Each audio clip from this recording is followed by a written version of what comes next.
What's up, y'all? Sorry about the mix-up. We back. We are here. We are back. Sorry about the mix-up. We back. I'm doubling my audio. There we go. We here.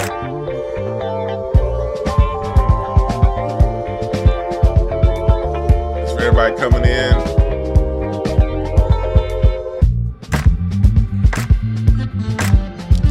All right. Okay. We better now. It was a mix-up with my streaming software and my phone. Because I started to go live from my phone, then I said, I'm going to go live from my computer. I wanted to smoke with y'all. Okay, we got people in Yahoo. I was like, okay, cool. I had 100 on Twitter and none on YouTube. I was like, hold on, how do I have nobody watching on YouTube? That's where the main source of people are. Hip hop for Trump. We only started in 1 minute. Let's go.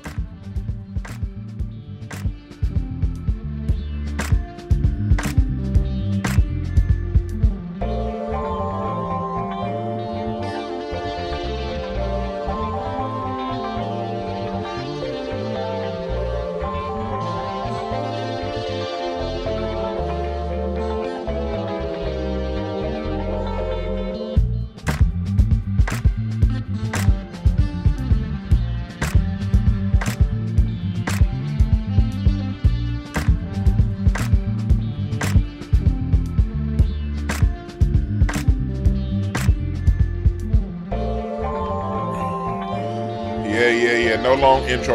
No, we gotta get down to business. Okay, we got everybody that's in here now. Appreciate everybody for joining. I want to say first off, thank y'all. I don't know if I tell the chat room enough about how much I appreciate y'all. You know, y'all be going around. Y'all really be riding for me. When I had my interview with Lord Jamar, he told me that it was a chat room. It was the people that be in the chat room that was hitting his channel up saying that he needs to hit me up. And I had already reached out to him a while. I very rarely reach out to people. I can name on one hand how many people I've reached out to the whole time I've been on the internet. And Lord Jamar is on that one hand. Lord Jamar's on that one hand of people I've reached out to because I always thought what he said about music is so powerful. So, but it was you guys that he said that was hitting him up all the time. So I appreciate y'all. And for that, you know what?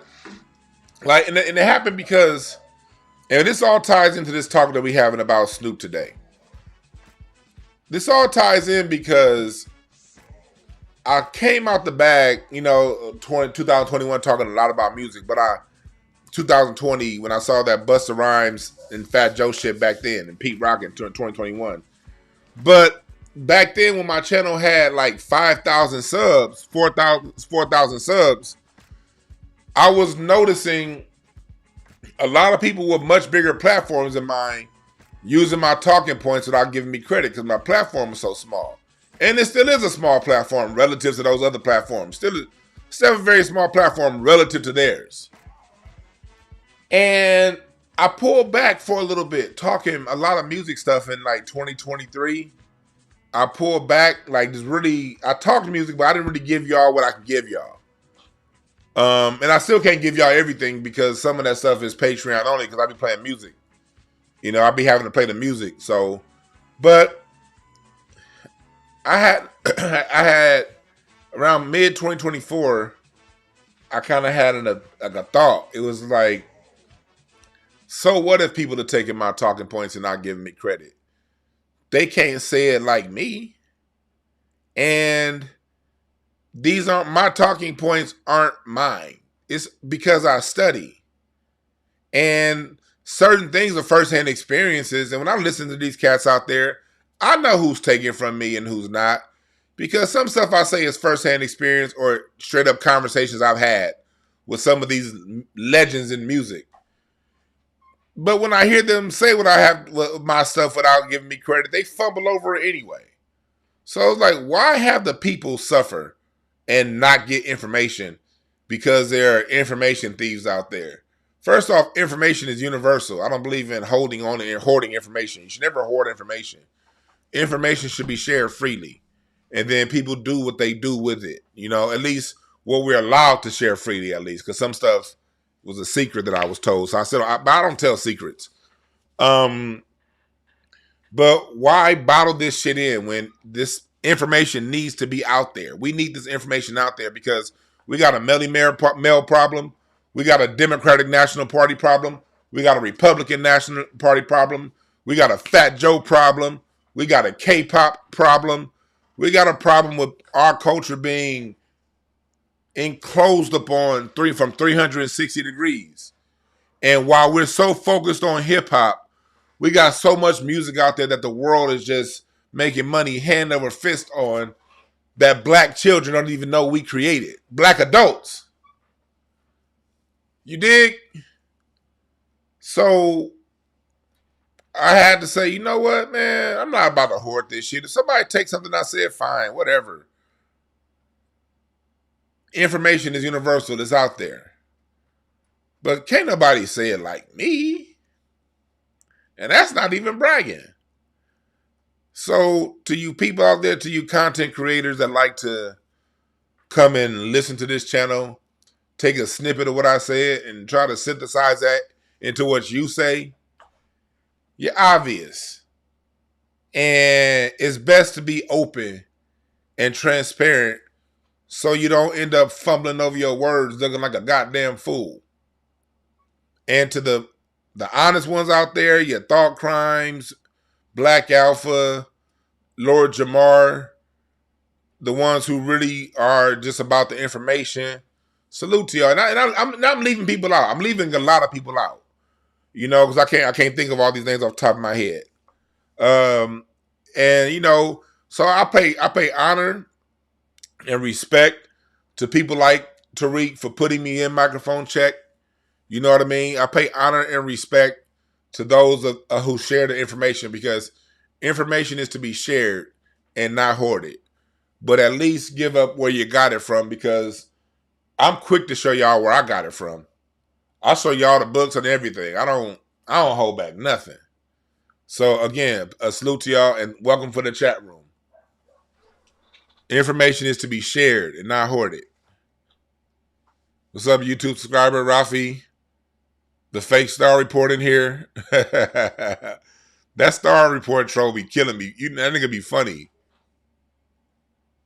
But we're going to get into it. So, for those who've been hiding under a rock, Nelly and Snoop are under fire for performing at one of the Donald Trump crypto ball or whatever. And a lot of people have an issue with it. And if you notice, the primary issue comes from a lot of your left-leaning Negroes. Your Roland Martins, your Root, who I don't even know who reads the Root, but for whoever's still reading the Root, them.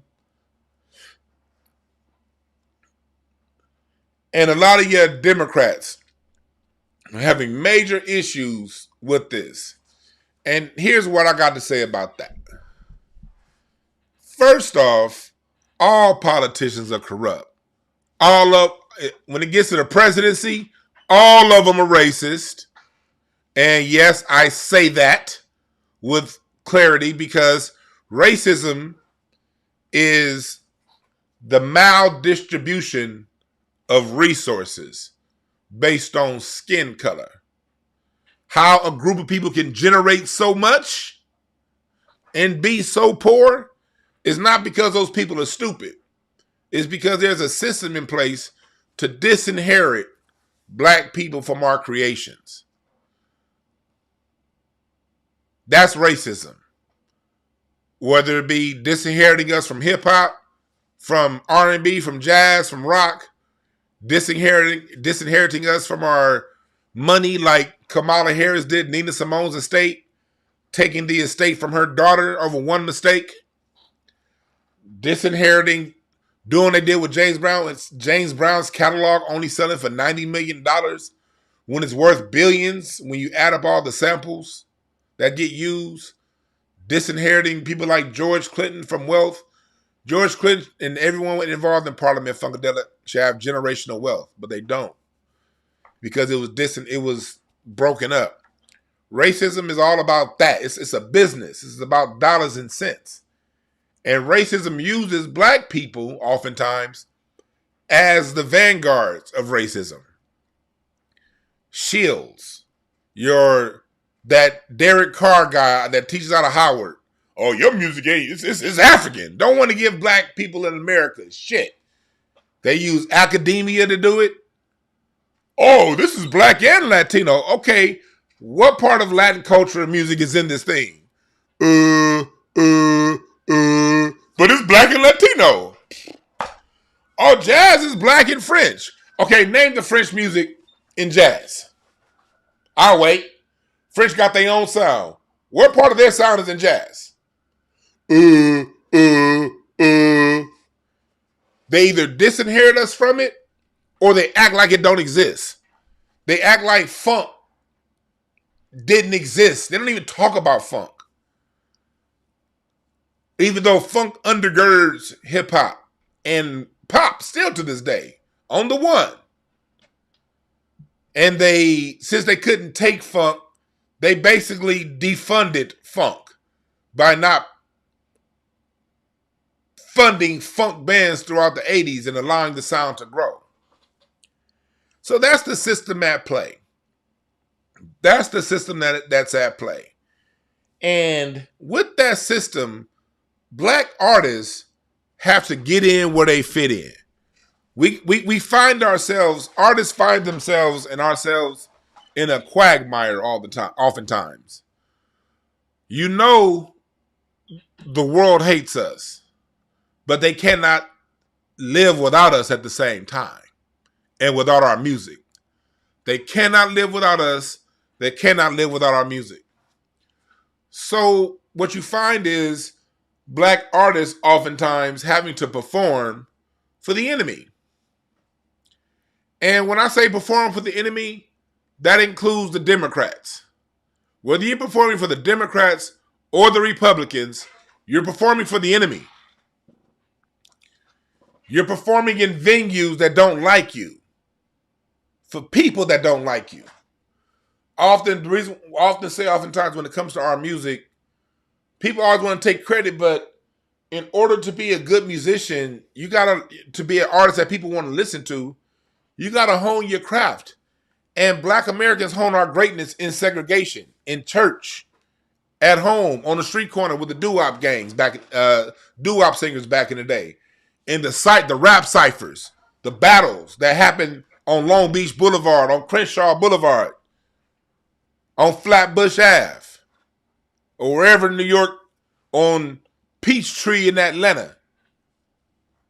That's where the music is honed and it gets good. And once it gets good, we got to go perform in venues that don't fuck with us. Deal with lawyers that don't like us. Every step of the way as a black artist, you're dealing with racist weirdos that don't fuck with black people. And a government that creates systems to disinherit the best of the absolute best of black artists from their wealth. So that's the groundwork I'm laying for what we're talking about here. No matter who you're dealing with in politics, you're dealing with the enemy.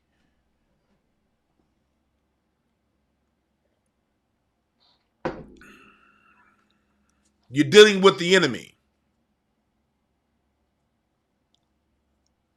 Right? We publish on YouTube. We're all on YouTube right now. We're on the enemy's platform right now. Leo Cohen is who controls YouTube music. Leo Cohen broke up Public Enemy. According to if you listen to Professor Griff, Leo Cohen helped break up Rockefeller Records. You listen to Dame Dash, Leor Cohen has been someone who's been a lifelong bastardization of black music. From Def Jam to Island Def Jam, Leor Cohen has been the person responsible for putting the least talented black artists on while Xing out the more talented black artists. But we're still here on Leor Cohen's platform and the people who own Google. We're dealing with the enemy right goddamn now. I'm also on Twitter right now. Salute to everybody watching on Twitter. Elon Musk is the obvious motherfucking enemy. Elon Musk don't like us, and he uses racism to rally the right-wing white folks. He's always talking racist stuff to fool the rank and file white supremacists. No matter where you go as a black entertainer, you're going to have to deal with the enemy. So, to listen to people isolate Trump as the enemy is very rich. And yes, I'm saying Trump is the enemy. I don't like him either. Trump is over here pushing, for all you white supremacists or wannabe white supremacists coming in here trolling, Trump is pushing the H-1B visa program to take your jobs too. The H-1B visa program is to take out second-generation immigrants who've gotten Americanized and want to live to American standards. This H-1B visa program is to take you motherfuckers out. They've already effectively wiped black people out of the system when it comes to a lot of this stuff. These H-1B visa programs that Trump and Elon Musk is pushing for is to take white people out and second and third generation immigrants out. Because you motherfuckers have gotten too Americanized and y'all want to get paid like an American. Y'all want American worker rights. Y'all want all those things that your parents and grandparents didn't give a fuck about. So this new H-1B visa program that Trump is doing is to take your monkey ass out. So you can come in here and be troll and be racist, talk shit about black people all you want. But Trump's side is here to take your bitch ass out too. Bitch. So let's tell the whole motherfucking truth, nothing but the truth, so help me God. Ho.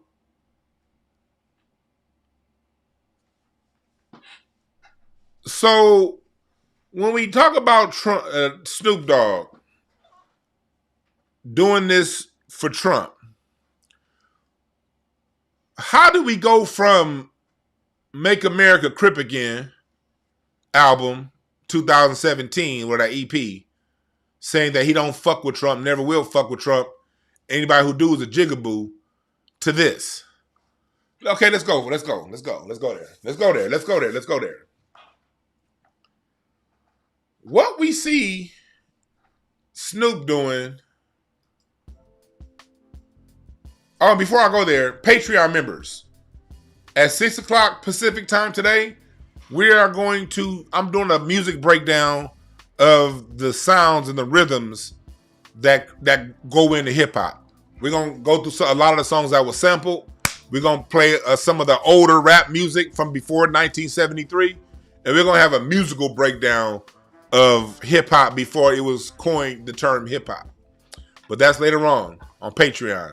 It'll be free on Twitter, but the replay, I'm telling you right now, it's free to everybody. It's on live. You want to catch it live? It's live for free. But once the show's over with, it's only going to be on Patreon, all right? And we'll have a Patreon exclusive follow-up to that. All right? We are going to have a Patreon exclusive follow-up. All right, so back to what we're talking about. So, let me see here. There we go. All right, sorry about that. So, let's get into it. What Snoop is doing is what we all should do politically. We are supposed to have a healthy dislike, disdain, and low-key disrespect for both parties. Neither parties, in my opinion, deserve our respect because they ain't done nothing to deserve it. But if you have a demand on a party on a political demand or a political request. The party that answers your request is the party that did something to deserve your loyalty. A lot of Americans have gotten it twisted. It's a politician's job to do things with their political power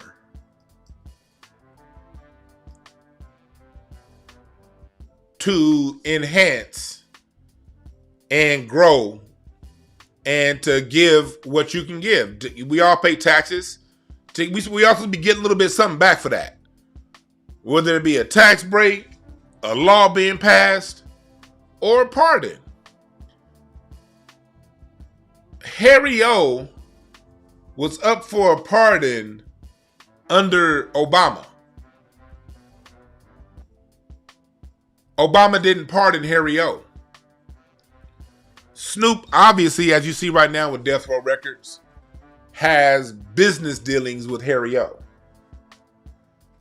Donald Trump, look at what Donald Trump did. Trump heard about Snoop's Make America Crip Again.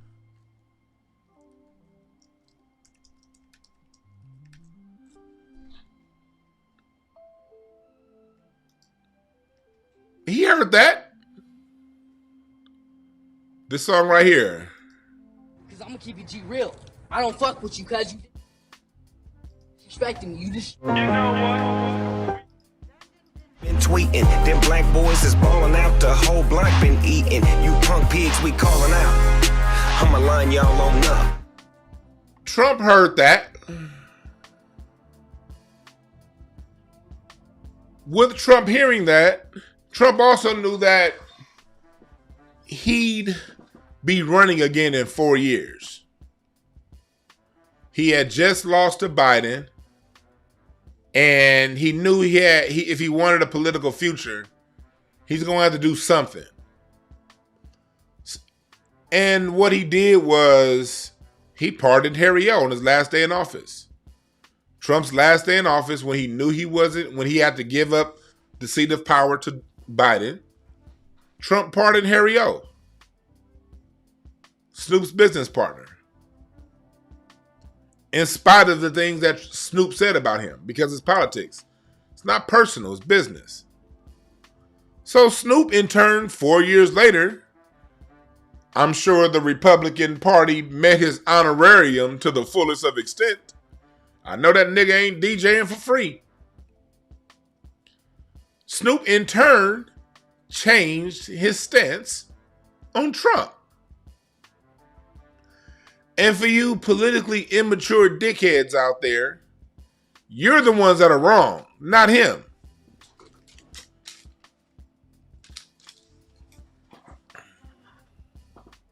It's like what Professor Black Truth says. You're supposed to be whores with your vote and saints with your wallet. We're supposed to be political whores. And when I say political whores, I mean willing to give it up to anybody who give you something. Give me something, you got my vote. I ain't loyal to shit. You got my support. You give me something, you got my support. And since the time that Harry O has been freed, Snoop and Harry O have been doing business together with the new Death Row Records. And if we look at it, that's really what politics is all about. That's what politics is all about. You give me something, I give you something. You scratch my back, I scratch yours. It's not personal. But black folks, oftentimes, one of our issues culturally, one of our cultural issues is we're always looking for people to like us. We don't live in that kind of a world where people like you to do business with you. One thing, and that's one thing that has gotten us in trouble a lot. Looking for people that like you.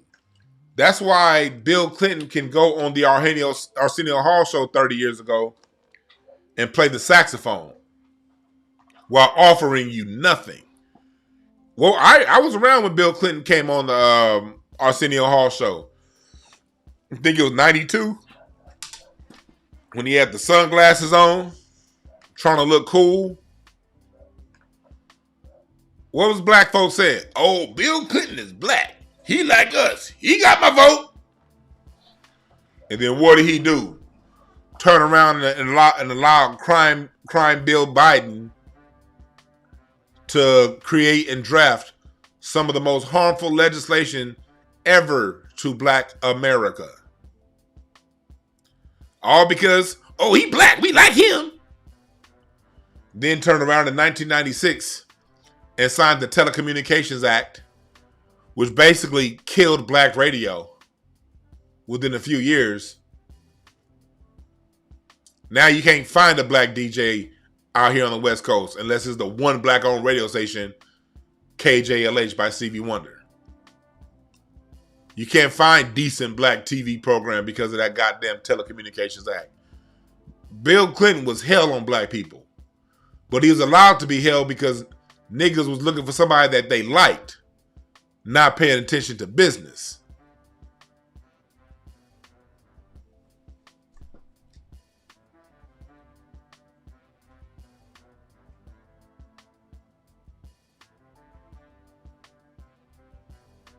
You dig?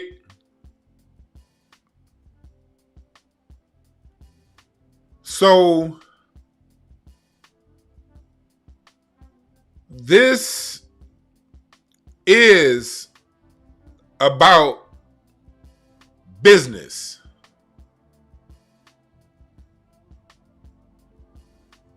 And the sooner black people get to understand that, the sooner we get to be creative and find out how we going to get ours in the middle. You dig? You're right, Accolade 310. Pardons aren't cheap.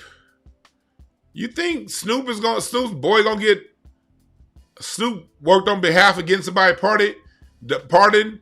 You don't think he gonna owe something in the future?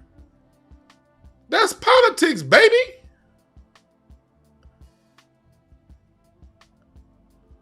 That's just politics.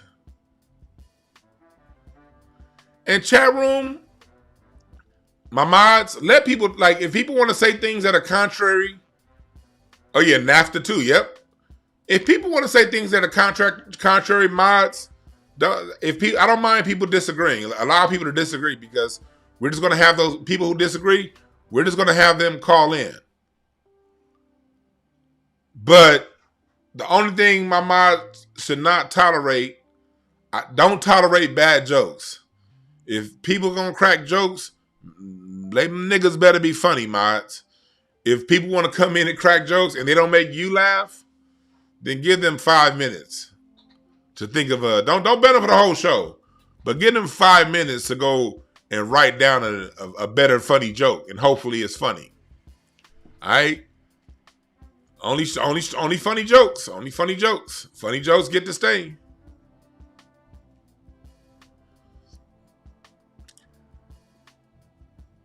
But let's take it even further. Let's take it even further.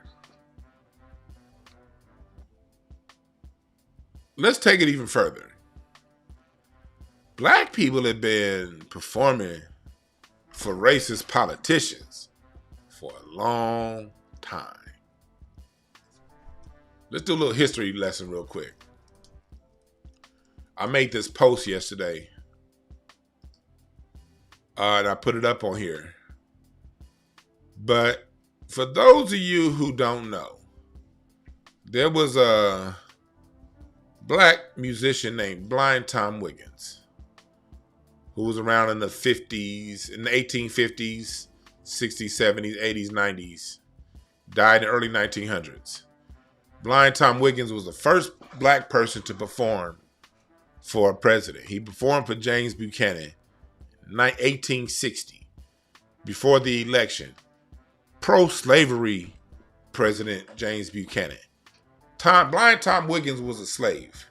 Born a slave. Composed over 7,000 songs. Composed over 7,000 songs. It is said that he could play 3 songs at once.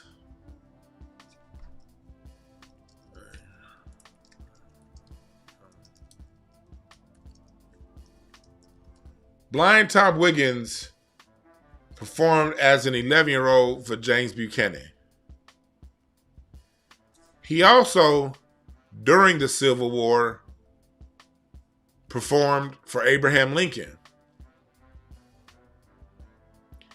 He also performed for Jefferson Davis during the Confederacy. Yes, he was a slave.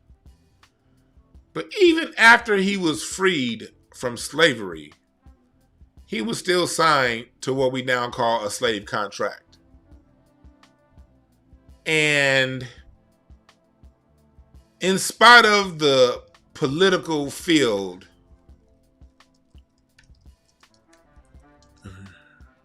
he still performed.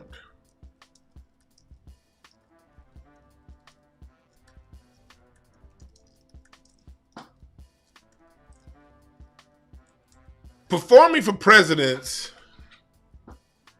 is something that Black American entertainers have been having to do for a long time. You have Sister Rita Jones. She performed for President Harrison in 1892. You have the Fisk Jubilee Singers. They performed for Ulysses Grant in the 1870s. And you have Marian Anderson, who performed for Roosevelt in 1939. None of those presidents fucked with black people. None of them.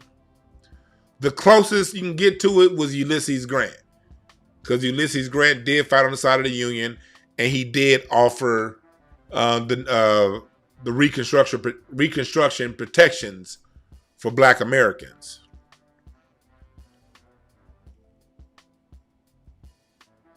You're right. James Brown endorsed Nixon. Pro-black James. This is the I'm black and I'm proud era of James Brown endorsed Nixon.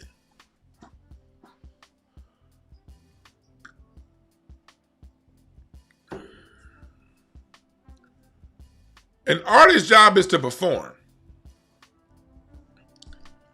It don't matter who the audience is. An artist performs. And when you live and you're in a system of white supremacy to where you're behind the 8 ball, you're going to make some tough choices. Whether you are a singer, rapper, or at your job. How can you, especially for a lot of y'all cats in the DMV area, and not to everybody over there, but just to the ones who fit this. You work for the government. A lot of people work for the Library of Congress. You're working for a racist organization. You work for the FBI. You're working for racism. You're working for one of those museums down there in D.C., Philadelphia, anywhere in the country. You're working for racism. You're giving your labor to racists. You teach at an accredited university. You're working for a racist system that purposely hides black creations and innovations and purposely disinherits black people from our shit. Even if you work for Howard, you're working for an organization that fired Dr. Francis Cress Welsing and Dr. John Henry Clark and the black people who really work for black people. You work for Citibank. You're working for a racist organization that funded slavery and slave ships. State Farm Insurance. you're working for racism.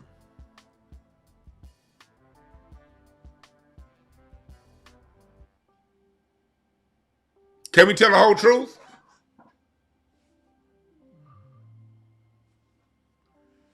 So before y'all come in, well, why would you do that? Nigga, well, are you going to quit your job?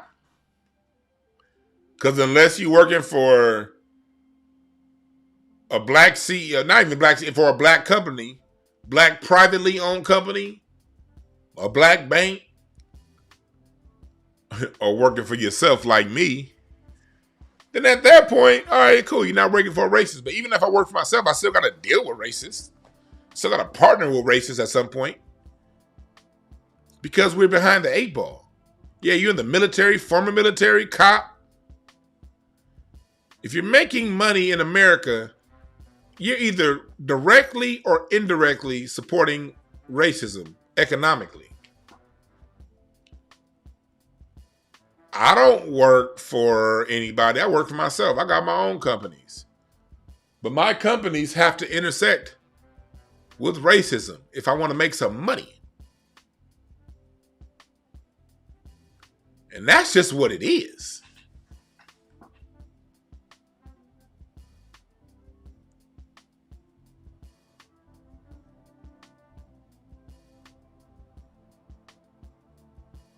You're right. Even if you're working for yourself, I'm going to have to pay AT&T for my internet bill. AT&T would rather hire a call center from India than hire a black person from Compton in their call center.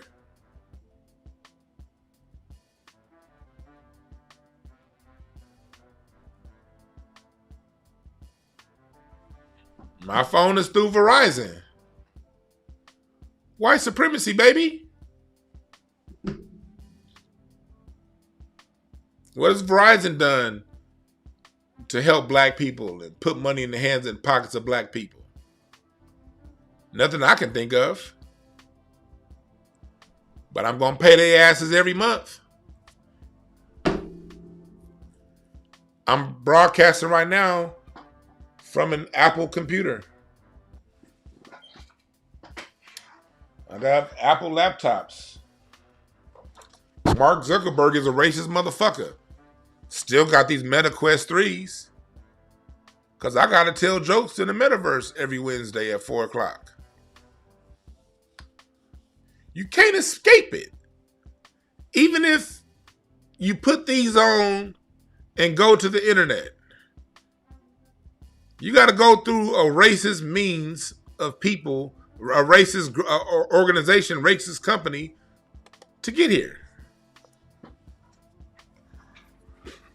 So we as black Americans, we have to pick and choose when we're going to interact and intersect with the system of white supremacy. Because you're going to have to interact and intersect with them.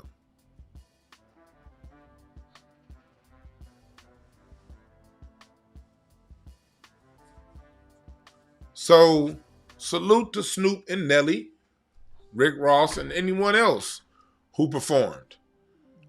And Nelly actually made a good point on Willie D's show. Thanks my man Ruben for sending me this video. Let's play this clip from Nelly talking about why he worked for Trump. I thought you was riding with me because I put on for my city and I try to bring my city up every step of the way. I did not know you was riding with me because you thought I would ride for who you voted for. I didn't know that. I apologize. I apologize. I didn't know that I had to agree with your political choices. And I thought it was the things that you do, not the things that you say should be done. If you follow what I do, this shouldn't even be an argument. He's the president. He won. This isn't a campaign. This isn't an RNC. I'm not out on the political campaign. I didn't get none of that 1.5. You see what I'm saying? Like to try to help somebody get voted. Kamala didn't invite you to No. She didn't invite. He said, I didn't get none of that 1.5. Nelly makes a good point. He's not campaigning for anybody, and that is a difference. That difference, I'm glad I heard that part from Nelly. Because that difference, Nelly made a great point. I didn't even think about it. That difference has to be noted. Dude already won. He's in power for the next 4 years, whether you like it or not. He's not campaigning telling you who to vote for. Taking money and telling someone who to vote for is a completely different thing than performing for the victor's ball. They already won. This isn't a national TV, let's rally around support and let's grow love for Trump. No. This is it's already been decided. It's already been done. Let me go make my bread. And then the politics pay good money. They pay good money. You're not telling anybody who to vote for. All you're doing is performing songs, in Nelly's case, that are 20 years old, that, in my opinion, helped destroy hip-hop. But that's a whole nother subject. That's a whole nother subject. Nah, I salute Nelly. I just didn't like country grammar, but nah, Nelly didn't do nothing. I'm just playing. Nelly didn't do anything to destroy hip-hop. He just made good, fun music that wasn't my style, but it was still good, fun music for a lot of people. As evidence is him still being able to request his honorarium fee to perform. So when you perform for Live Nation, you performing for a racist organization, Ticketmaster. He makes a great point. He's not asking for anybody's vote. The shit's already done. Let me make my bread. I didn't invite me either, man. I was going to do all at home. Like, so, but I don't knock the ones that did. I don't knock the brothers and sisters that benefited from it. I don't knock the correspondents that may have gotten money to do that. I'm not doing this for money. I'm doing this because it's an honor. I respect the office. It don't matter who is in office. The same way that our men and women, our brothers and sisters who protect this country, have to go to war and have to put their life on the line for whoever in office. That part I wanted to get to right there. Respecting the office. Even though I don't respect any politician, fuck them all. The office of the presidency is still where we have to go to get what we want. And that's part of politics, is dealing with people you don't like. Just this time 2 years ago, Trump and Elon Musk hated each other.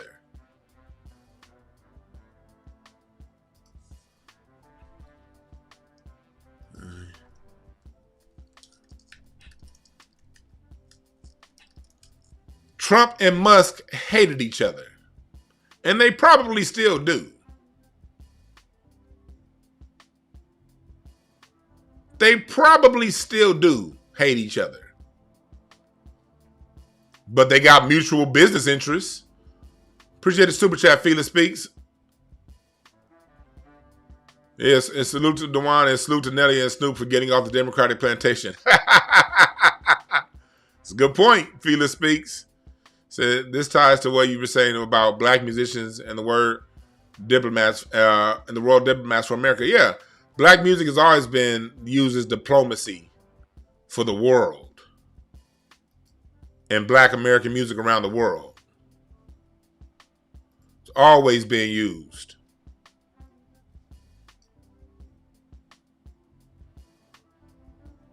So when it comes to politics, yeah, you go down there. See, Booker T. Washington was criticized for being the first black person to have dinner at the White House.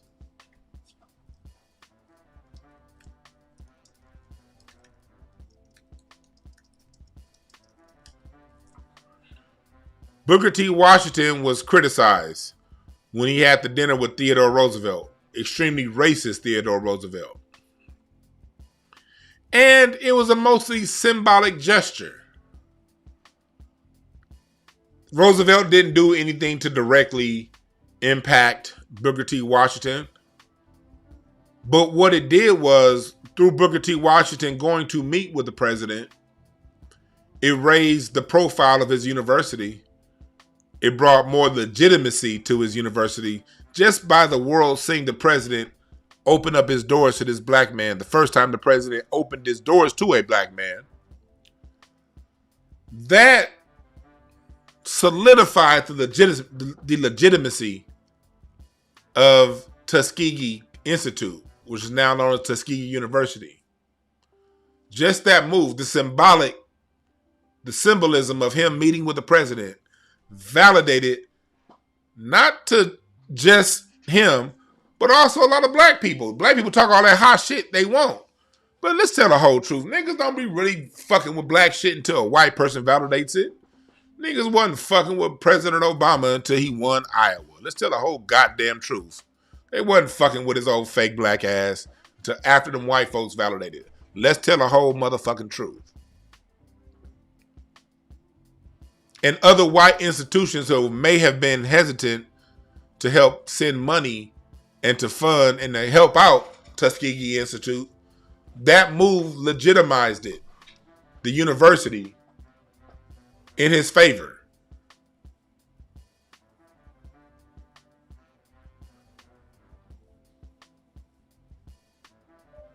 Somebody said the black university got to raise money to get to the party. Yes, dummy.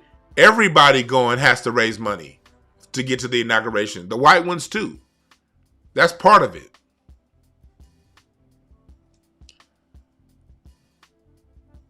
And as a band, that when 40 years from now, that black university that's playing for the Trump inauguration, when they're recruiting band members, they're going to be able to say, this band played for the 2024-25 inauguration. That's a stamp that HBCU is going to have on this record forever.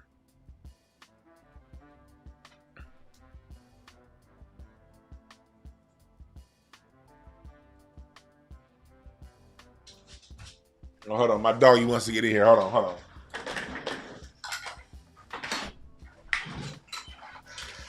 Come on, Rocky. Rocky came to kick it.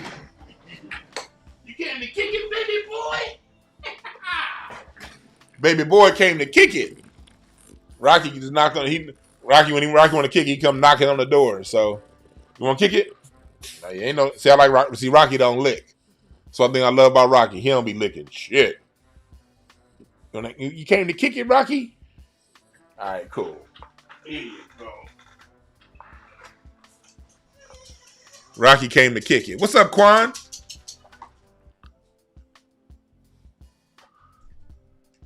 Yeah. They raised over 300 grand. See, that's what's up. That's what's up.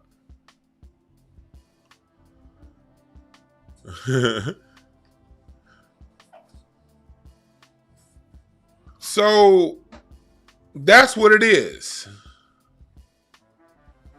We are the United States of America. And that's why I keep a red, white, and blue flag on me. Because this is my motherfucking country, no matter how racist the president is.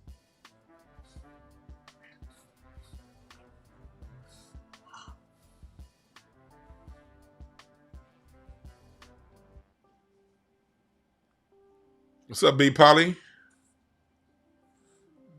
So that's just what it is. And I don't have an issue with it.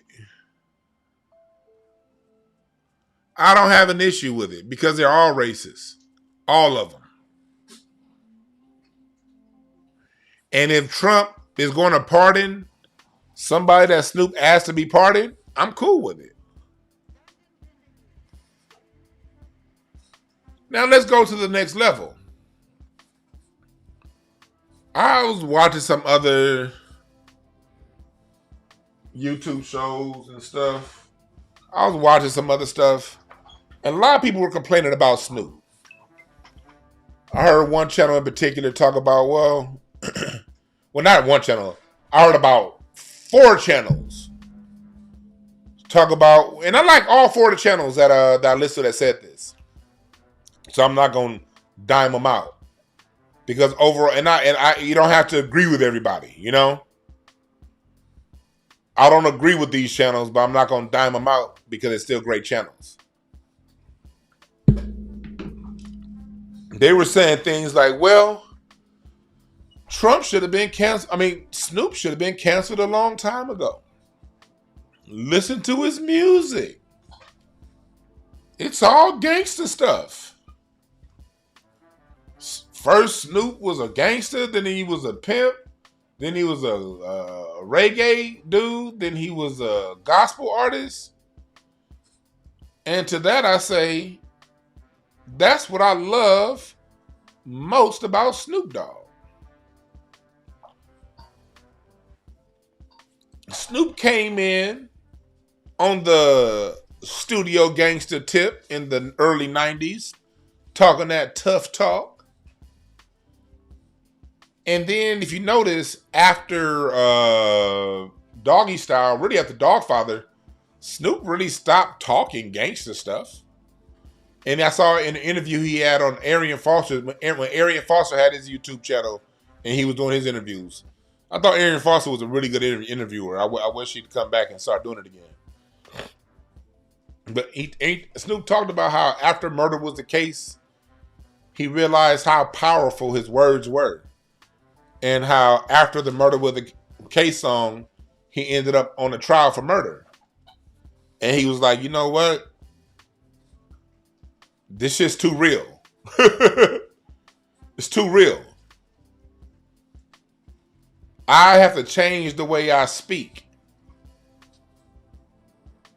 Snoop said that. When he said he realized that you have what you say. And he evolved. He didn't evolve far because he went from gangster to pimping, which I'm no fan of. But then when you start to get further on into Snoop's music, Snoop talked about a lot of things. He talked about the killing stuff. He went into party music, smokes a lot of weed, and I smoke a lot of weed, so I'm with him right there. He went into 7 Days of Funk. One thing about Snoop that I appreciate is the fact that Snoop, as a rapper, has done what we used to do in our music. And that's jump around. The issue with hip-hop, and one of my main issues with hip-hop is, people want you to be a certain way. Oh man, especially you tough, you gotta be tough. They want to, and that's one of the issues with hip-hop. Hip-hop has this very narrow box. And when artists step outside that very narrow box, they're often criticized and vilified within the hip-hop community. And if you ask me, that's hip-hop's problem. Not the artist. You listen to Michael Jackson, he has some blues, some rock, some gospel, some funk, some disco, some all of it. Stevie Wonder, I've played it before on the songs, and just go back to Songs in the Key of Life. Just that one album. You got jazz fusion with the song Contusion. You got gospel with the song Love's in Need of Love Today. You got Brazilian, South American Latin music with Es La Un Historia. You got more Caribbean Latin music with Another Day. La la la la la la la. It used to be a standard in our music to jump around genres. You weren't seen as a sellout. Ray Charles had jazz albums, he had blues albums, he had gospel albums, soul, country. You go down the list, Ray Charles played it. Wasn't seen as a sellout. But the minute a hip hop artist does something that's not gangster, oh man, he tripping. I thought you was a gangster.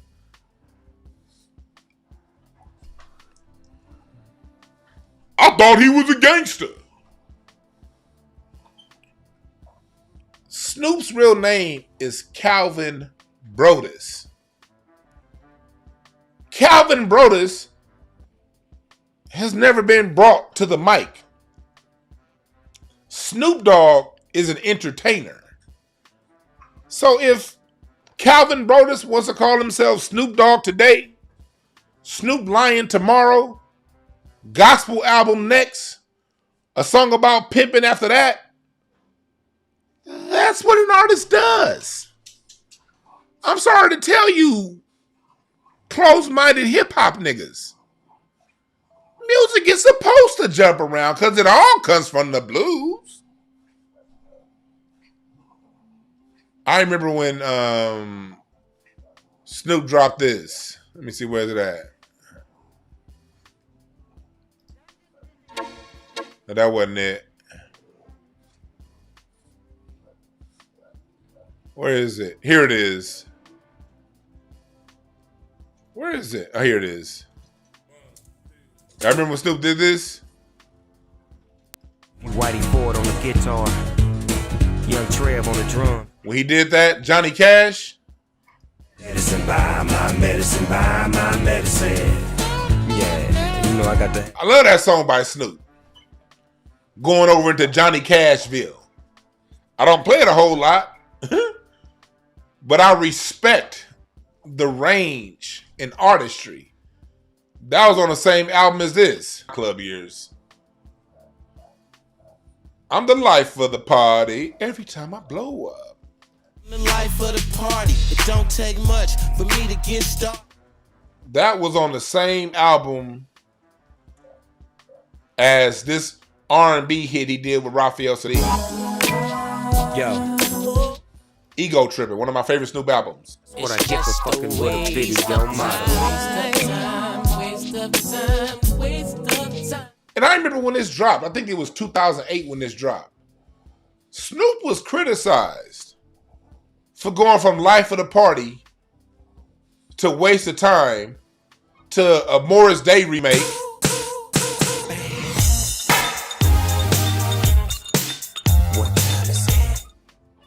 I love this album by Snoop. So much diversity in sound. Even has some love songs. I love this right here. Other bitches, they gon' wait in line. They hating on you, how you take away they shine. Rewind, pay attention to the signs. I see money when I look you in the... I love that album. So much diversity within one album. All that, and just to come right back to... Gonna say we'll be alive. Yeah, I lie sometimes. What's the use of the... That's an artist if you ask me. But too many hip-hop heads think they holding something over Snoop's head because he decides to jump around into different genres. I thought you was a gangster. His name is Calvin Brodus, not Snoop Dogg. The gangster stuff is an act. Like all music is an act. The same reason why when you listen to that music out of the 70s, a lot of that love music, they talk about, oh, I love you, baby. I love you. I love you. I love you. Meanwhile, they got 10, 15 different brides cheating on 8 women with everybody. But the music is saying they love them.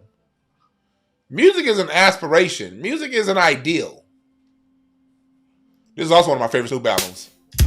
He did this one with Dame Funk. I love this album.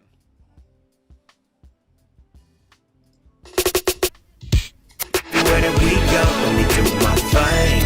New gators on my feet, rolling up and down the streets. Let me do my thing. I remember when that dropped. I got that shit as soon as it came out. You had that. And then you had the party album, Bush.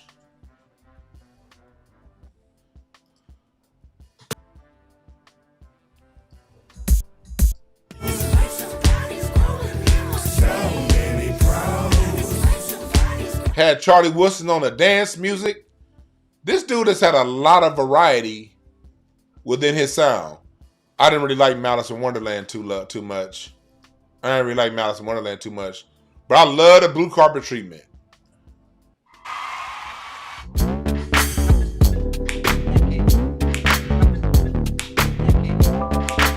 These streets be walking down the avenue. Crazy. Always up to no good. Crazy. From Hollywood to South. Come on, that's some music right there, boy. But he's always had a variety within his sound. Message from the Streets. One of my favorite albums is this one right here, The Last Meal, when he went down with Master P and did this one. Yeah, album. This is just a straight up nigga song. People really got him on him for this. Make me a brand new song. So now Every black artist, for the most part, does something in gospel because all of our music comes from the church. And Snoop got criticized for going gospel. But it's by the same people who said that he only brought in degeneracy. What I'm saying is Snoop is giving us a wide range of music, all the way down to when you get to Missionary. This is a very mature album.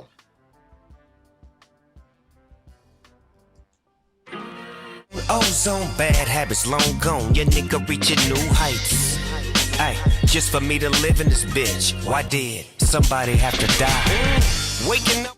And when you listen to that new Missionary album, I love Missionary because you hear an evolution with Dre and Snoop. They're singing and rapping as grown men. One thing I'm saying about Snoop's career is you see an evolution from immature gangster to grandfather and all points in between. And if we're going to be honest about music, that's what music is. You want to see that maturity. You want to see people grow and evolve with their music. And he did that. But a lot of people who have issues with him, they'll ignore the last 20 years of his evolution and stick him back into the Chronic and Gin and Juice and that era. Themes that he stopped rapping about long ago. And that's a general issue that I have with hip-hop in general. Hip-hop in a lot of ways is very regressive.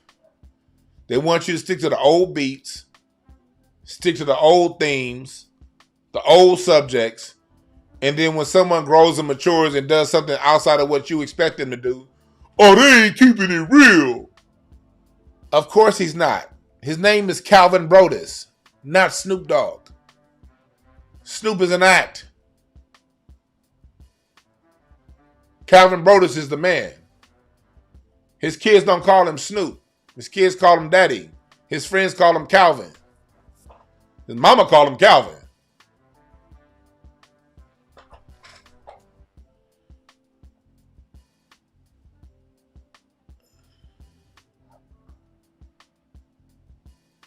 So when it comes down to it, I got this dude's dude, you call in. This person right here. I want this person to call in. You've been running your mouth the whole time. You've been in the chat room running your mouth. But you ain't made a point yet. Yeah, Lucifer was a god of music. What's your problem?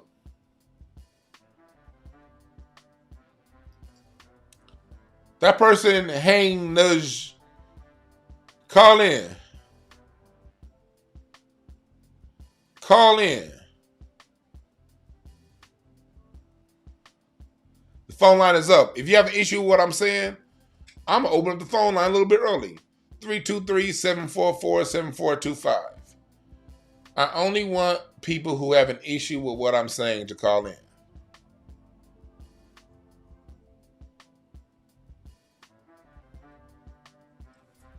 Troy said he was a gangster. Well, you're a motherfucking fool for buying into it. Snoop Dogg, yeah, he was a gangster, but you know what? Gangsters are also humans. They're multidimensional. Gangsters like roller skating. Gangsters fuck. Gangsters like to dance. Gangsters listen to Patrice Rushen and Anita Baker. Just because somebody a gangster, what? You think a gangster supposed to be having a gun in his hand 24/7? Yeah, he's a gang. Okay, he's a gangster, so he ain't supposed to write music about partying. Gangsters party. Yeah, Rafi, if that person, and Troy, you too, you call in. The floor is yours. The floor is now open to people who have an issue with what I'm saying. Instead of typing it out in small sentences, call in and express yourself. I need y'all to call in and express yourself.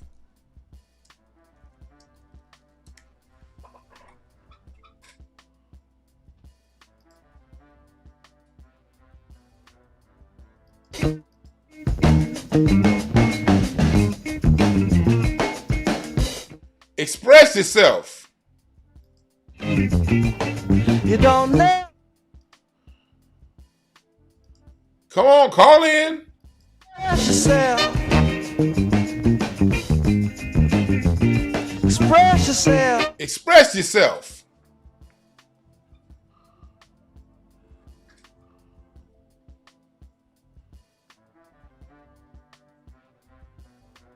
This is the time. If you have an issue with what's being said, I will allow you to get your full thoughts out before I say something back.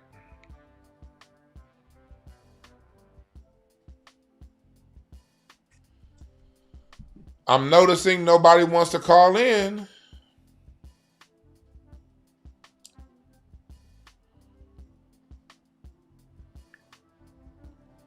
I'm waiting.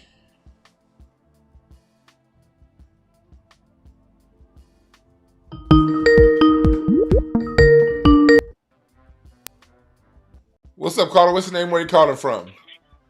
This is Isaiah. Yeah, I'm calling from San Diego, California. Isaiah, what's on your mind, brother? You know, brother, I'm just tuning in. I caught you a lot in the past. I've never really got a chance to watch you a lot. But yeah, I was just following this topic. I didn't get a chance to hear what you said. I guess I'm echoing back here. I didn't catch everything you said, but I just was just wondering. I was disappointed to see the guys, doing these events, even though I don't know their particular situation, but I really thought that's something that these rappers wouldn't be doing. But if that's your view, then I, totally agree with it. Those are my comments. Question: Why would the entertainer not? Why would he not? I don't like to be judgmental, but I guess we're not. I feel like a lot of times we don't move as a nation. And we know that neither one of these parties are really for us. And we have to, I think we have to be much more about supporting each other and sticking together in, beyond anything else. And we find that unless he's going to do something with this money to help uplift the nation, then putting money in his pocket when there's nobody probably in the audience that look like him, I don't quite get that. I mean, that's just my views, I hear where you're coming from. What if you, and you say you weren't here earlier, so I'm not going to hold it against you. What if that party, what if you requested something from that party and they honored it and did it for you? Would you do it then? Well, that's a good question, my brother, because, the Bible says the gift destroys the heart. And that means it destroys your judgment. When you start aligning yourself with people who are against your people, who don't have the same view of your people, then you're going to always be compromised. So really, it's not even just the event itself. They also said the crypto thing that they're supporting. The government is saying that that's really kind of reckless, promoting that with your name, because we've seen some other celebrities get in trouble for backing crypto schemes that blew up on them, and they're being sued for it. So it's beyond just that, Trump situations. The fact that that whole, from what I'm gathering, the crypto event, it might not be the best thing to associate your name with for anyone. Those are my thoughts. So if you ask, because we're not, I hear what you say about the Bible, but we're not dealing with the Bible now. We're dealing with politics in the country that we pay taxes to. If I asked a president to pardon my friend so I can do business dealing with my friend, and that president says yes and does it, because remember, when it comes to the government, that's why there's always should be a separation of church and state. When it comes to the government has a job, and part of that job, the reason why we vote, the reason why we support politicians, is to get something back. And if I get a presidential pardon from a president, and that person that he pardoned, Harry O, is now currently my business partner in this record label that I have, Death Row Records, that's signing lots of black artists. And one thing about the new Death Row Records is bringing back a lot of R&B with live instrumentation. I'm not old DJing for a party that's not even on TV. You're gonna be against that. If this is the same person that is the reason why my business partner is free, you wouldn't. What do you think that's gonna do for your company moving forward if you say no?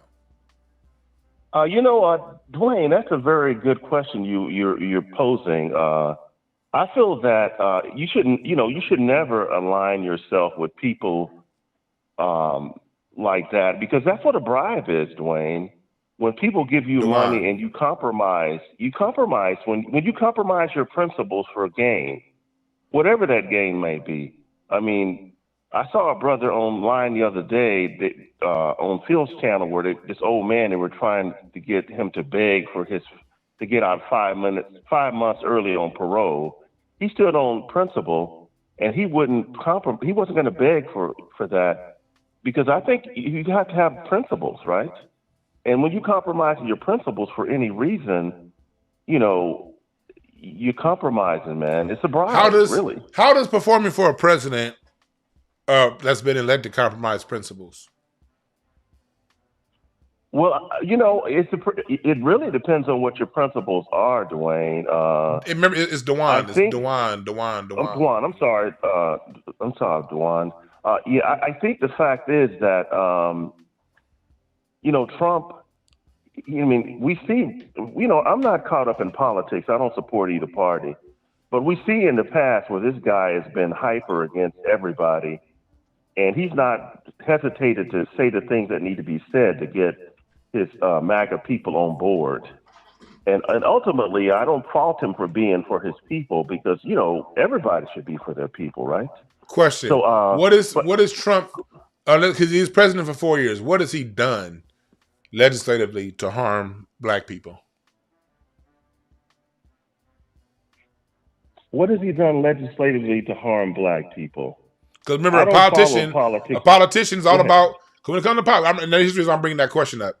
Because when we follow politics, it's not about what they say, it's about what they do. It's what they sign that affects us, not what they say. So what has he signed that negatively affects us as a whole? I probably couldn't tell you, because I don't follow politics that closely. I do, so let me help you out. Sure. Almost nothing. I mean, he didn't sign the crime bill like Clinton did that targeted black people. He did not do what Obama did by using his cachet to invest it all in the LGBTQ group, a group that's very anti-black. He didn't say, okay, I'm going to open up the border to target black jobs and things like that.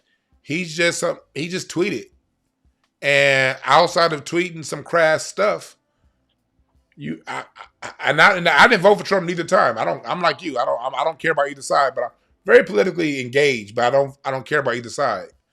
If I'm being objective, there's nothing that he did with an ink pen. Well, I would say this, that neither one of the parties really do that much for us. Well, no. I didn't even go there for us. Because no one does anything for us. I didn't go. I'm just talking about. They don't do nothing. I'm only talking about negatively affecting us, because some presidents do things that are flat out guerrilla pimping us, and then other ones just kind of leave us alone. Trump kind of, if we gonna tell the truth about Trump, 2016 to 2020, outside of Twitter, he left us alone. Well, to me, that ain't you remember what he said at the beginning? I'm talking about what he did. I'm talking about what he did, not what he said. No, I'm just reminding you of what the statement he says, why not pick me, because what do you have to lose? So the fact that neither one of them are offering that doesn't mean anything. Like when he said that didn't mean anything. It was a statement. We got to be more mature than that. We got to go with what they did. It's about business. I'm only saying this. Go ahead. Well, I'm saying it's about. So, question: him performing, and you say, okay, we got to watch who we interact with. So, what makes us any worse for being here on YouTube and supporting this extremely racist platform that shadow bans black people talking about positive information and promotes people like Charleston White who do nothing but talk shit about us? What does it say about us being here on this racist, extremely racist platform? We're supporting it. Well, you don't have to be. They have. But we I was are. watching earlier. But we are. Watching earlier.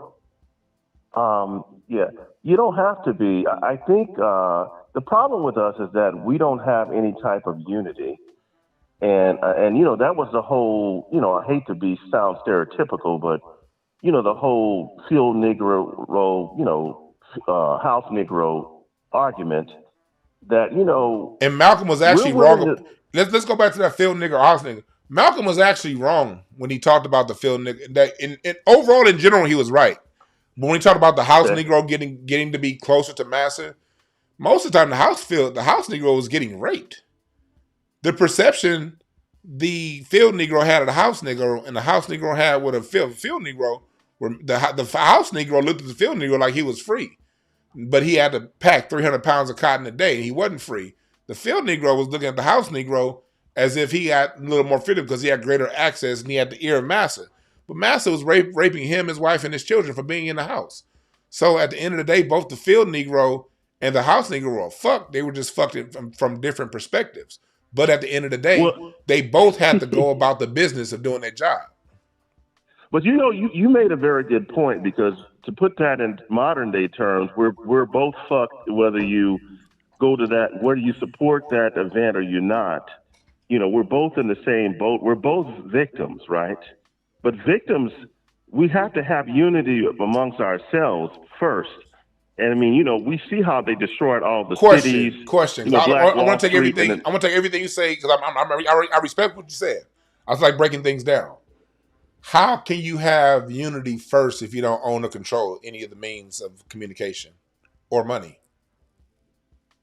And you can go ahead. Mm-hmm. Yeah. Well, that's the first part of the question. Second of all, okay, sure.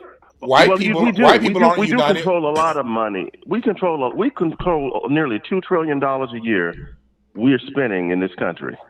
And I'm a technologist and a technology startup company owner myself. And there's lots of other black folks out there with talents that have created platforms. We just don't support each other's platform. Just like I just saw earlier, there's this brother who has this site called he's Isaac Hayes' grandson, and it's called the name is escaping me. Yeah, exactly. Now he has a platform that's like a TikTok platform.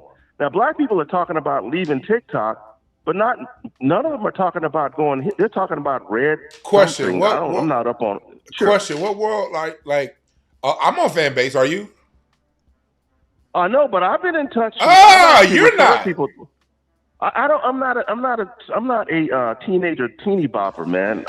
But no. I'm just saying because I'm not into that type here's of the reason. thing. Here's the reason why I'm bringing don't this do up that. because when it comes to when this thing we call Black Unity that we're all so called trying to chase, it starts with the individual. I'm on fan base, and I know a lot of Black people who are on fan base, and so I don't, so to say what Black people aren't doing when you're not on it is kind of rich. And second, I can say this. When it comes to Black people's economy, you're right. Black people spend the whole 43 million Black people. Our economy is what, 2 trillion? Well, the economy of California alone, one of 50 states, is 4 trillion. That's just one state. Sure. So when it comes down to it, yes, 2 trillion sounds like a lot of money, but when you add it up to what the money there is out there is minuscule. And in order to, because a business transaction requires 3 pieces: a buyer, a fulfiller, and a seller. You need something to connect. Those means of distribution for 400 years in this country has done everything this country can do to disrupt Black buyer and Black seller from getting together and doing things. There's always somebody in the middle, right? Like right now, the middleman you're calling on Skype, which is owned by Microsoft, a racist company. We're on Twitter, Elon Musk, racist company. YouTube, racist company. So no matter how much money or motivation or anything a Black person has, you still gotta go through them to get anything done. We're dealing with a country, the United States, that last year in 2024, it says the gross GDP was 29, well, basically $30 trillion. Big bank take little bank all day. So when it comes down to it, just like I'm on YouTube and I'm having to deal with Leo Cohen's racist ass platform and Bill Gates' racist ass Skype, we're always going to have to go through these people to get where we want. That right there, when it comes to Black unity, what that got to do with us having to still get money with these people? I can say this. I have my own platform that I built targeted towards Black people, and I've had my challenges trying to get customers. You can check it out. It's iShop.black. I'm actually the founder and creator of it, and I have only Black people working in my company. And, I have people overseas, a whole crew overseas in Nigeria and Jamaica, working for me for the last few years. So I am very much about promoting Black stuff. And I've been in the investment arena where I've been offered 7 figures for past companies of mine to invest in. But we got a lot of money out there, but we're not taking that money. A lot of these talented folks who are rapper, entertainers, multimillionaires, there's very few of them investing back into smart minds. We have over 100 Black colleges here. We got lots of tech folks here who can build things and stuff. All the stuff you're talking about, my brother, I can build any of that shit. Question. That's what I do for a living. Question. Yeah, I can build it. Question. Okay. How does a Black company, how is it Black people's fault that these companies aren't thriving? Like, let's break this down. And I'm not saying that. That's not what I'm saying. Let me finish. That's not what I'm saying, though. Let me finish. Sure. Do you know that the reason why Black companies don't thrive is not because Black people aren't buying. It's because Black companies don't have the investment. Amazon didn't turn a profit for the first 10 years it existed. 15 years. It was 15 years. How did it stay in business? It didn't stay in business because of white unity. It stayed in business because there were investors that had unlimited funds that were continuing to invest in it until it turned a profit. Twitter, when it comes to these, the government chooses winners and losers based on investment. The reason why Elon Musk is winning is not because he's a genius. Matter of fact, he's not even that good. But Elon Musk gets investment. Let's always, as Black people, keep our eye. This victim stuff gets in our way a lot, and it breeds these slogans and these things that we say that sound good, these cliches, but it's just not right. The companies that won in tech, the reason why tech has blown up so much is because of what Obama signed. When the government in 2011, 2010, when the government basically gave a blank check to the tech industry, and the government chose the white companies. That's why they're winning. Period. Well, you have to understand this, that there's different levels of this. I mean, Jeff Bezos was trying to conquer the world. That's why he went. That is a strong argument. Strategy. That is a strong argument. The whole point is the companies we got to talk Turkey here, not what we feel, or we got to talk Turkey. The reason why these companies won is because they got the money. Everything else is secondary. Be successful on that level for us to have people. Everything else is secondary to getting the money. Nothing else happens without the money. And it wasn't the money from me or you that supported these people. It was the money. It was the blank check the government gave them. The government put these fiber optic lines in based off our tax dollars. The government is the one that put the money behind SpaceX. Because when they decided that it wasn't going to do NASA anymore for a while, they gave those contracts to SpaceX. We got to remember this. We live in a system of white supremacy. And that's what white supremacy is. It isn't black people not spending money with black people. It's because overall, I know my business, that's why I push back so much. Me personally, my business survives because black people spend money with me. That's the only reason why my business survives. The only reason why I'm not working for a white person. Because black people spend money with me. Well, it sounds like to me that you sound like you're arguing the victim mentality to me. How am I a victim when black people are the ones spending money with me? But I'm saying with your earlier phrase, I think that black people have enough resources and talent to pool and create anything we want. A lot of the innovation, the patents, and we do. Things, they came from us. And you know what happens? And you know what happens when they come from us? Because my great grandfather invented the automatic railroad crossing. You know what happens when we invent it? Big bank take little bank. They buy it. It takes unlimited. It takes a blank check to cultivate innovation. You cannot get around that. That's not being victim. I don't believe that. That's not being victim. You know what? Let me share something. Let me share something with you right now. I'm getting ready to do some innovation. I don't have a lot of money. Let me share this with you. I have this site called iMarketplace. Check it out when you get a chance. I'm getting ready to add AI to it, where you can actually talk to your computer, and it actually generates a website based off your words. That's what what we're capable of. We're working on this starting next month. And so that doesn't take a lot of money to do that if you have technical savvy and technical know-how. You know what does take money? You know what does take money? The marketing. What's that? It takes money to market it. It takes money to put it in people's faces. It's going to take any and amount it of takes money. money. It takes money. It takes a lot of money to be able to have it marketed to the right people. It takes money, and it takes access, and also political will. Political will. That's where it comes down to rubbing elbows with politicians. Elon Musk does not get along with Trump. But even Elon Musk, one of the richest people in the world, he knew, okay, if I'm going to keep China out of America with their electric vehicles that go 700 miles and my electric vehicle only goes 350, I got to buddy up to somebody that I don't like. Somebody that doesn't fuck with me at all. Even the richest man in the world understands he needs the government in order to thrive and survive. So what makes us different? Because without the government and the government keeping China out, that's the only thing keeping Tesla alive. Not because... Well, let me ask you this. No. Let's stick to it. Let's stick to what I'm saying. The only thing keeping Tesla alive is the government keeping the competition away from Tesla. So okay, let me ask you this question. You got to acknowledge what I just said. Why is it that?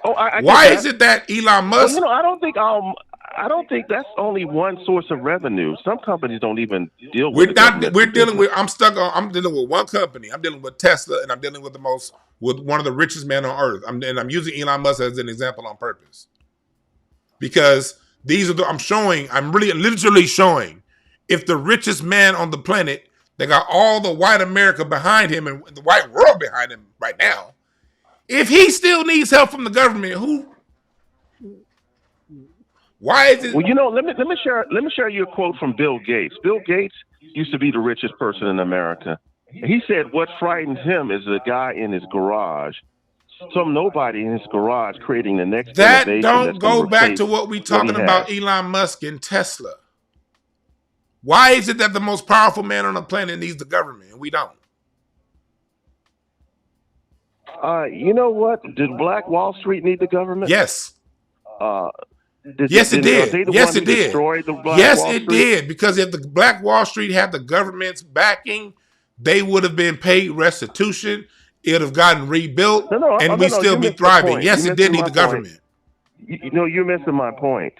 I'm saying for them to build up Black Wall Street just a couple of generation after slavery, and Rosewood and a lot of these other black towns that became the envy of white people. These are people right out of slavery, were doctors and owned planes and all of that.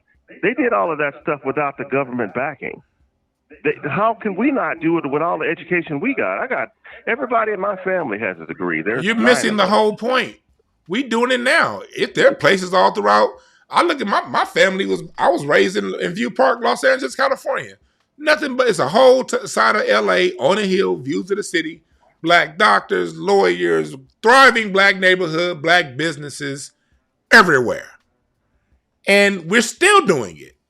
But to get to that next level, it takes government contracts. It takes the government saying, that's why it's called govern, the term the government literally embedded in the definition of government. The government governs who wins, who loses through capital. Well, let me share this with you. Let me share you this. I'm gonna let you get you got one more minute. We've been on the phone now for 24 minutes. Okay, sure. Got it, man. Got you. Sure. So I'm gonna say this: that I've actually been pursued government contracts through the DACA and other programs, and I've been at companies that I've contracted with that gotten government contracts. One of them, actually, a lot of those contracts go to women, not us. And what they do, when they get the maximum amount of money they can get in the contract, they will start another business inside of the same building and go after more government contracts. They put all of that set aside supposedly for us, but it ends up being for them. So if you're waiting around to get a government contract, that's against us too. You're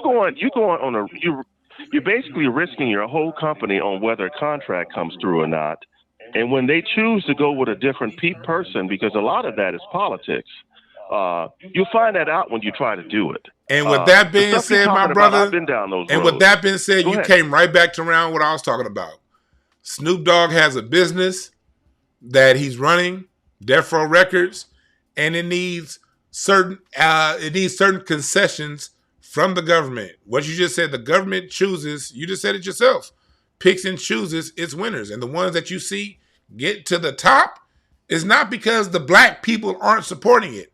It's because they don't get the freedom, they don't get the laws created in their way, and they don't get the capital that's going to get them there. So what ends up happening, the result of that is we end up having a glass ceiling till we top out at a certain point. And when we top out at that certain point and then compare our top out compared to people who've gotten a blank check from the government, we turn around and say things about, well, it's because black people ain't doing things together. No, the only reason why it got to that point is because of black people doing things together. Everybody needs help. If you're going to live, I don't care what country it is. That's why governments exist.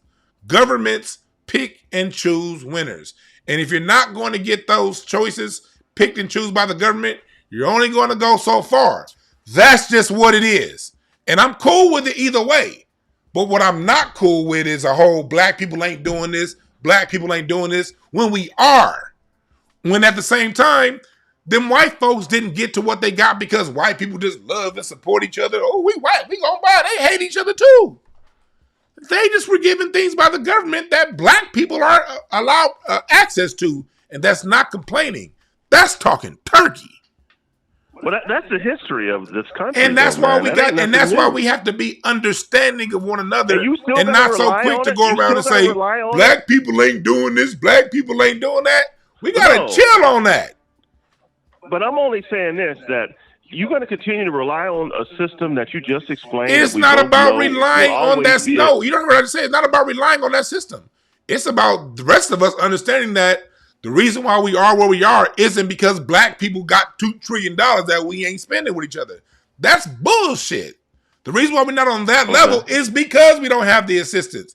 And either the rest of us got to have some understanding with one another and be like, man, it would be dope if we was there, but we not, but we still loving on each other. We still got things going for one another. You know what I mean? And we going to keep going. That's how we going to get to the next level. But the black people just turn around and say, oh, man, we ain't going to get there because we don't get along.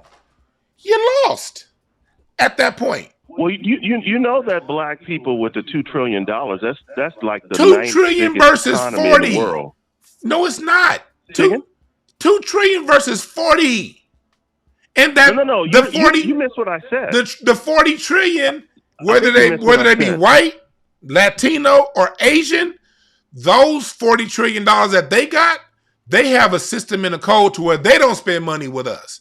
You don't see Asians coming into black-owned clothing stores and liquor stores. You don't see Latinos coming in to nigger fried chicken joints. You don't see white people supporting. That's the issue. The 40 trillion boycotts the 2 trillion. Sure.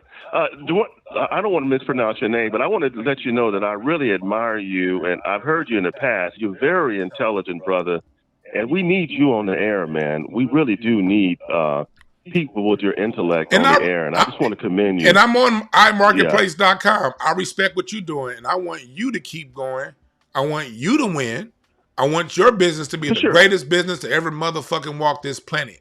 But only thing I just caution you against is like just keep having faith in us because we are there for you. Now, is there some assholes out there that don't support black people? Of course those assholes exist, but they don't define the greater whole of black people. But brother, please let me hit you offline because I'd like to get some advice. I think you got good ideas, and I like to hear some of them because I'm always open to learn from people. So. Email me info at DewanB.com. I will do that then, and let's talk again. I appreciate you letting me talk on your channel. No problem, man. You have a good one. We'll do. Okay. See, black folks, I spend a lot of time on that call because we don't always have to agree. See, we as black people, we still figuring shit out. You know what I mean? I don't have all the answers. Most of us answers, but we're trying to figure this shit out.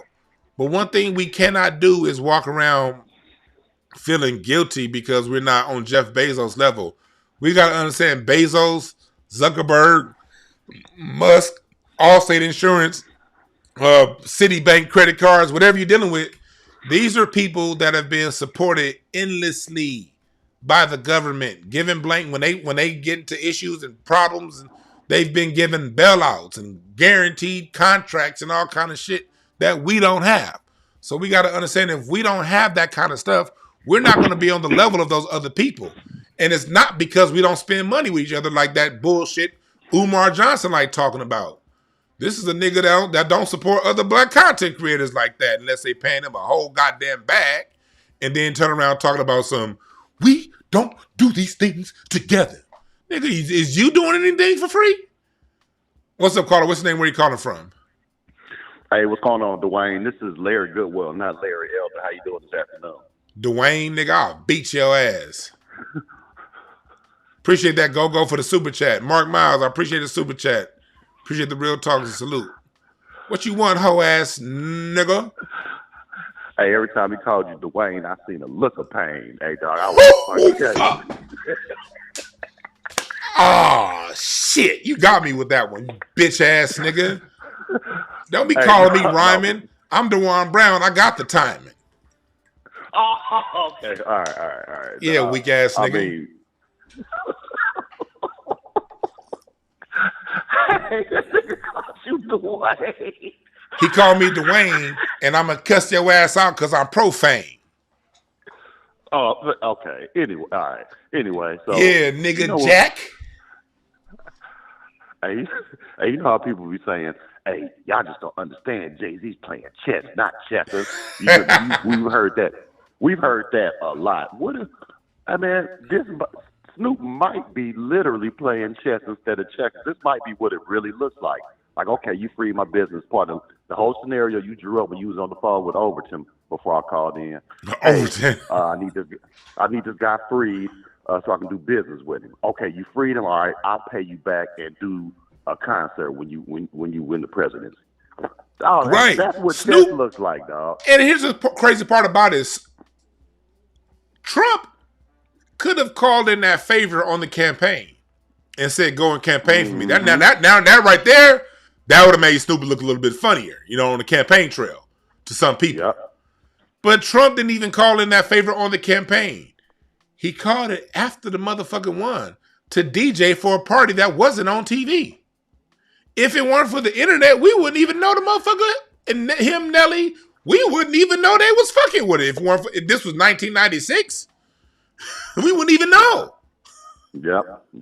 And to be perfectly honest, man, nobody really gives a fuck about what Nelly does because that nigga's music is trash. So I mean, he can do whatever. I thought Nelly. Who else? Did you see what I wrote on Ruben's? Because Ruben on this page wrote that black folks trying to cancel Nelly. Country Grammar. I say, I thought he was canceled after Country Grammar went out of style. That shit. I never heard much from him since. Well, who the fuck want to listen to a nigga say E-I-E-I, uh-oh, man, get that, man. I wouldn't care if Nelly had on the MAGA hat. That don't matter, nigga. It don't matter. You ain't. And the same with Rick Ross. Rick Ross got his ass beat by a whole bunch of Canadian goddamn Hell's Angels up there. He may look bad for the culture going to Canada getting his ass whipped by all them white folks, nigga. I'm surprised he didn't have a MAGA hat coming out the crack of his ass the way he got his ass whooped.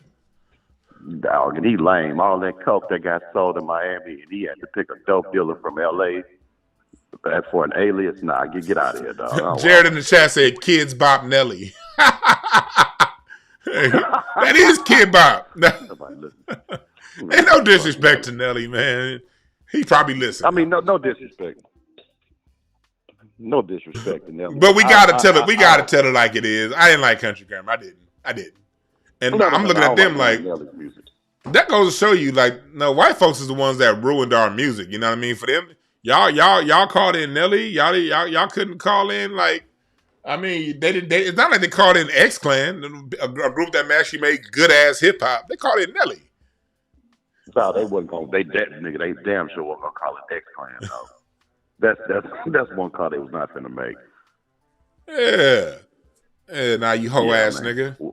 Well, I ain't gonna hold your phone up for another 30 fucking minutes, man. You have a good day, Dwayne. I'll holler at you later, bro. Dog, I'll knock your bitch ass out. You say that again. Ho. Man, fuck. Yeah.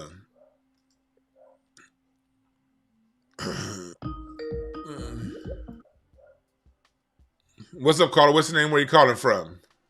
Hey, Dwayne. y'all gonna be on me today, huh?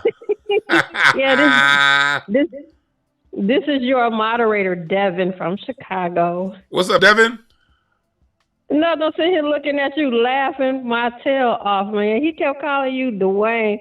I was in the chat I said in the chat, I said, "Don't do it, Dwayne." When he told me, "Yeah, we need to link up," I said, "Don't do it, Dwayne." I was telling you to pop the balloon. That means hang up, because he was getting on my nerves. So when you see me say pop the balloon, hang up. Got you. See, usually I don't do calls that long, but he was very respectful. I don't think the dude was a coon or nothing like that. He was saying things that I probably would have said 10 years ago, He was saying a lot of things. I'm not going to front and be like, I've always been where I am right now.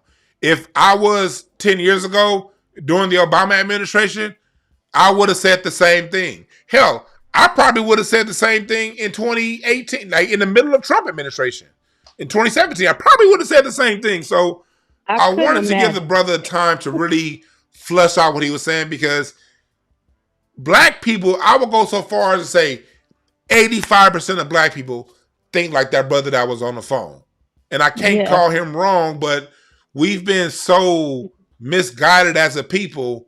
You know, that right there is a common thought that's accepted by 85% of us, not really understanding that we're going to have to touch these degenerates at some point, regardless of how we feel about them. Hey, Jesse, I'm looking at the chat as I'm talking to you, saying hi to everybody. What's up, Jesse and Quan and everybody? I just had to call in just to see. I was like, Larry, please call in, so I can hear him talk about him and stuff. I'm just here for the fun. But y'all know what? Tomorrow, are you going to watch the inauguration? I think I might do a live stream. What y'all think about that? What do y'all think about me doing a live stream during the inauguration? I'll look at it. And also, I wish Herschel Walker was there. I just want to hear him talk. You know, Donald. That's all. I just want to hear him talk. But yeah, I just called in just to say hi. You know, I call in once in a while. So, yes. You know. I appreciate the call. Yeah. Well, happy New Year. And happy everybody New Year to you be too. Safe, and I'll keep on moderating. All right. Thank you. You have a good one. All right. Bye-bye. Uh-huh. Yeah. See, that's why I had the brother on. He was respectful. And I'm not going to sit here and act like I wouldn't have been making some of those same talking points 10 years ago. About, you know, I had to really sit back and look at things to change my perspective. I had to sit back and be like, man, especially as I got into business for myself, you look at somebody like an Elon Musk who's been given government contract after contract after contract. When you know you got 10 years of billions of dollars coming your way, that's a lot of moves you can make. That's a lot of people you can hire. I'm reading a book right now on slavery. And it's talking about how the Mississippi Valley was built. Alex Sullivan, I appreciate the Cash App. And for everybody, we are going to be back live again at 6 p.m. Pacific time, talking about the music that undergirds hip hop on Patreon.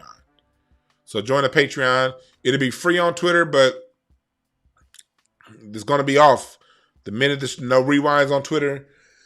So it's going to be free to listen to live, on even on the free tier of Patreon. But the only way you're going to get the replay or be able to rewind it is if you're only on Patreon. All right. And then we got some more Patreon exclusives coming this way. I wanted to release some stuff on Patreon earlier this week. Last week I just got hella busy. I did a whole anti-racism training for like one of the biggest unions in the country. Yes, this past weekend. So last week. So I didn't get to my Patreon. We got a lot of shit coming for you this week. All right.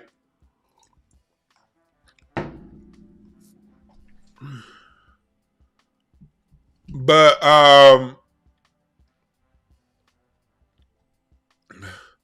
that's what we're talking about here. That's what we are talking about. Anybody else has an issue with what Snoop did, I'm going to need you to call in. 323-744-7425. I said I had that brother on because, you know, I had to sit back and watch. And then when I looked at, I remember I had stock in Amazon for a long time and I sold it before it really blew up. I'm like, man, this company don't ever make no money. But the business powers, when I look at, going back to what I said about slavery, I'm reading this book right here on slavery. Let me see if I can find it. This is my Audible book. Other books are my own. It's called The Half Has Never Been Told. The Half Has Never Been Told. This book right here.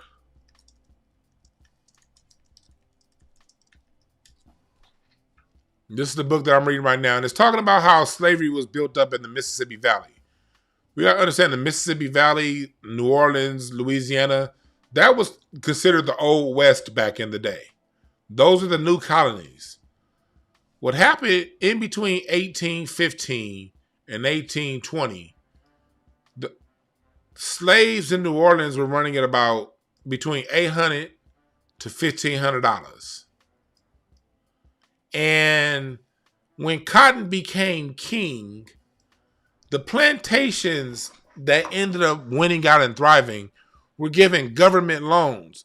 Them white people did not have the money to become land-owning slave owners. White people weren't working together like a unit for them to buy all of those plantations down in the South. It wasn't because white people stuck together. As a matter of fact, there was a lot of backbiting amongst white society.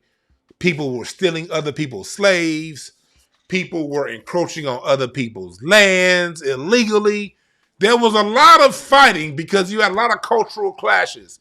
The French white folks that was there, the Anglo-Saxon white folks that was there, the Germanic white folks that was coming over.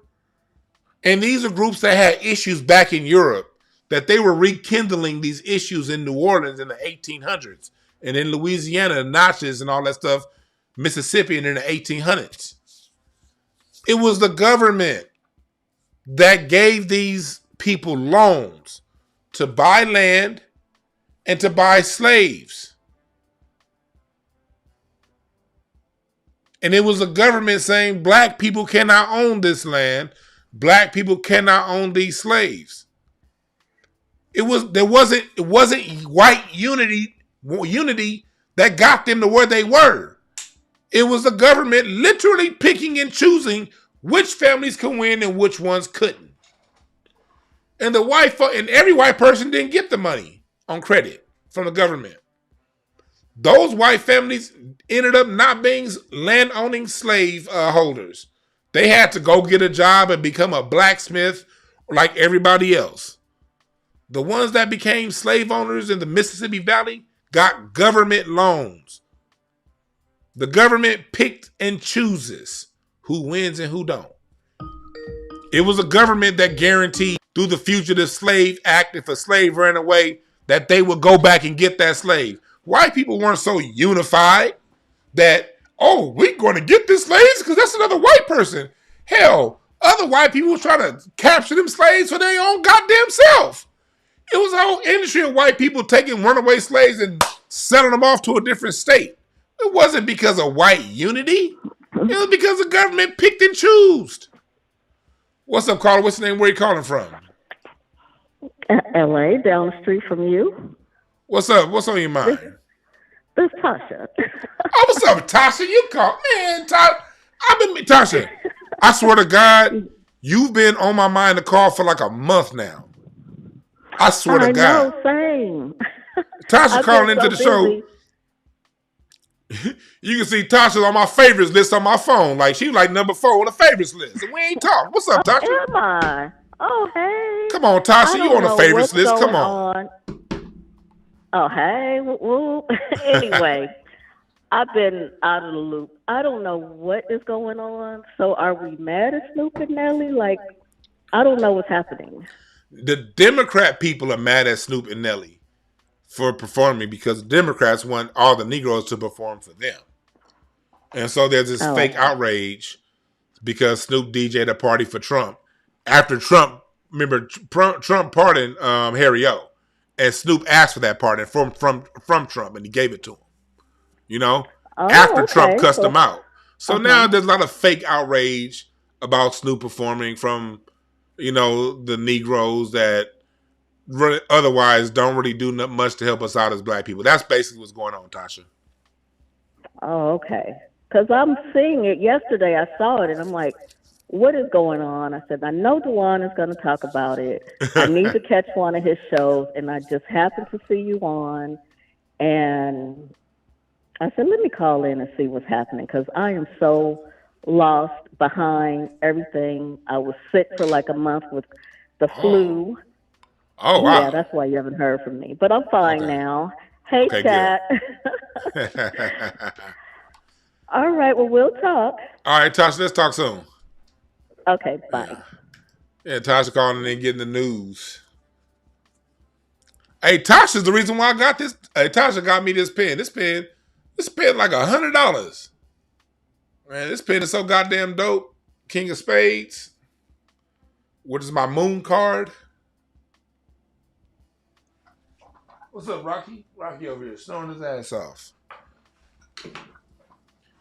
Anybody got an issue with what's being said, please call in.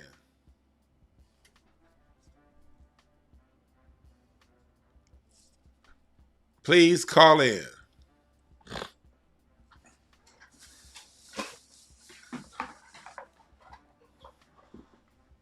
Because I don't have an issue with people performing.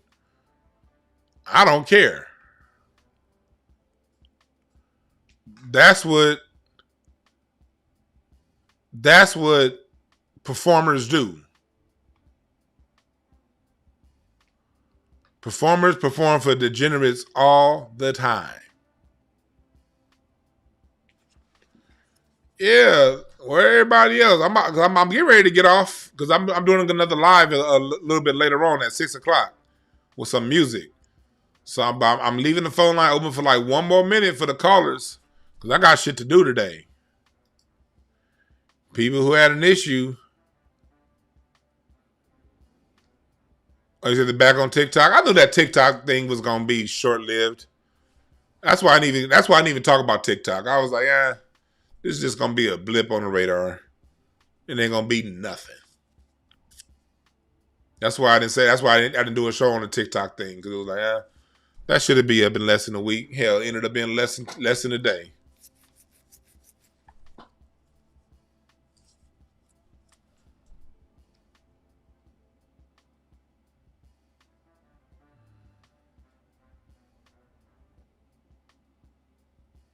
So yeah, I guess we're not gonna have anybody who disagrees to call in. I'm not gonna have anybody that disagrees to call in. So I need y'all to subscribe to the Patreon. On Patreon later on today, we're going to break down the music that hip hop thrives off of. Some of the rap before rap. And yeah, make sure you hit the like button and then also leave a comment. When the video's over with, leave a comment after the video. Let YouTube algorithm know that these are not bots in here, but are real people. But since no one else could call in to voice their displeasure, I cannot take your displeasure serious.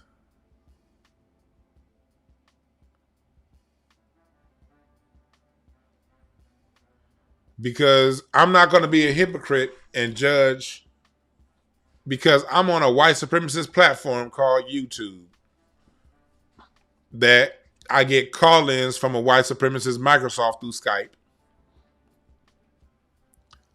I play my music through white supremacist Apple Music and Spotify.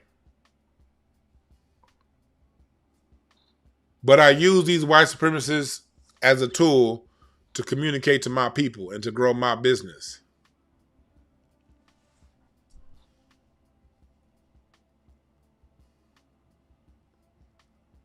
So I ain't about to sit here and act like, we don't have to use white supremacists when we need to use white supremacists. We all got to use these hoes. That's just the situation that we're in. Because the government picks and chooses winners, who thrives and who doesn't. All right. Appreciate that, Claire. Appreciate the chat room. And come back live at 6:00 Pacific Standard Time. And we're going to be breaking down the music side of the game. Right here. All right. But go ahead and subscribe to the Patreon so you can get your notifications. All right. Patreon.com/DeJuanB.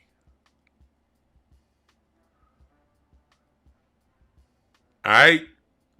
Thank y'all again for listening. And remember, there are no perfect messengers, only perfect messages for those willing to pick up the game. Y'all have a good one.